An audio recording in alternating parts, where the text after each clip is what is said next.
It's very interesting that both of the speakers have very much talked about numbers, and it's always the numbers of papers and the numbers of people, and it is all about the logistics, and I'm sure you all do a great job of doing that. Ashley, do you have anything to add in regard to the logistics? In a conference context, and it could be different in a festival, it's all about breaking it down to constituent parts.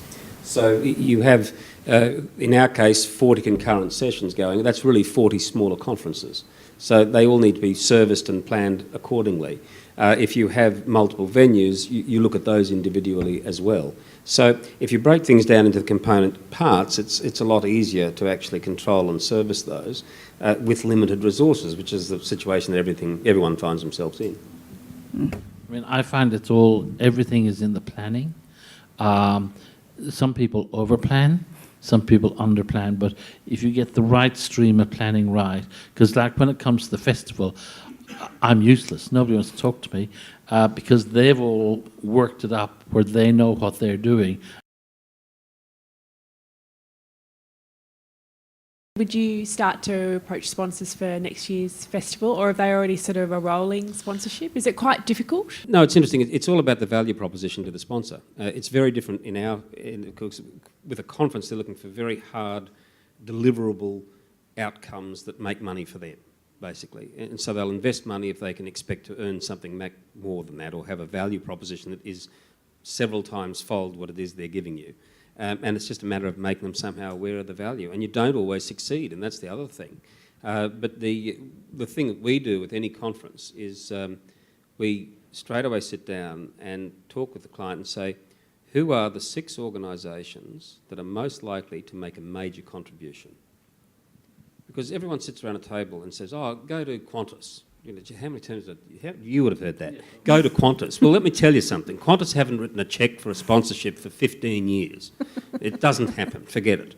So you've got to find people who are relevant and organisations to your sector, the event or whatever it is that you're putting on. And if you identify the most likely couple and then go and hit them, and you get 2 things out of that, you'll probably land 1 or 2 of them in some level. But better, you've had a litmus test of what the rest of the market's like. It's usually not very encouraging, and then you have to get further into it. But rapidly approach the most likely major organisations that will give you something, and they may not be companies. They could be government organisations, they could be other benevolent funds, whatever it is, depends what sort of event you're running. But that's the way to, I think, to do that, and be prepared to accept that there is nothing harder to do than get someone's money.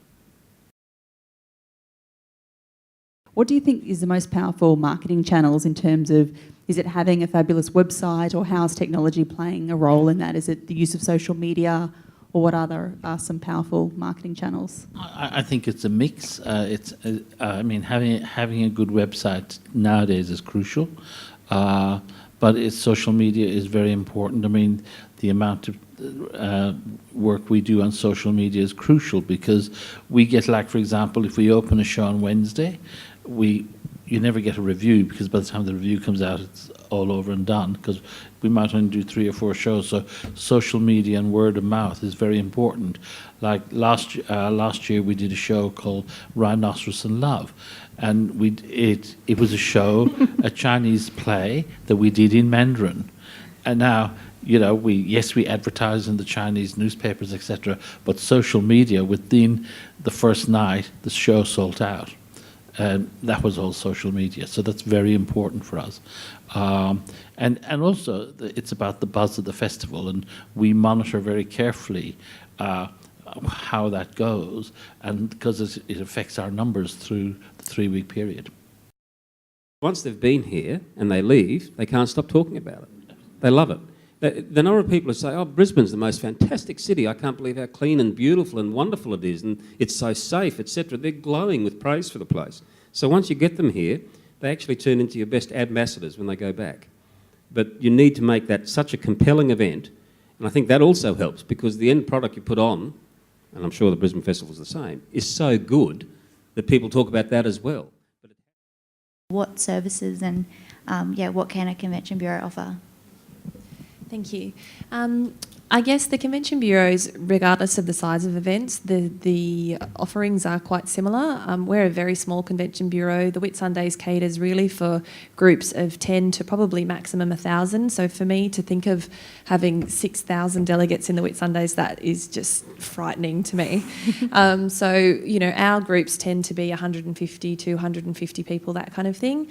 But I offer very similar services to, say, the convention bureau in Brisbane here. So I get people who, particularly with a destination like the Whitsundays, because we do have logistical challenges, we're a lot of islands and there's, you know, large bodies of water between them, and people want to sort of hop around them and do a lunch over here and then a breakfast over there and then dinner on Whitehaven and that kind of thing. So I can really just offer the advice, putting them in contact with the right people, the familiarisations, the sourcing of proposals, all of those kind of things, but it's just a scale in terms of the number of delegates that you have.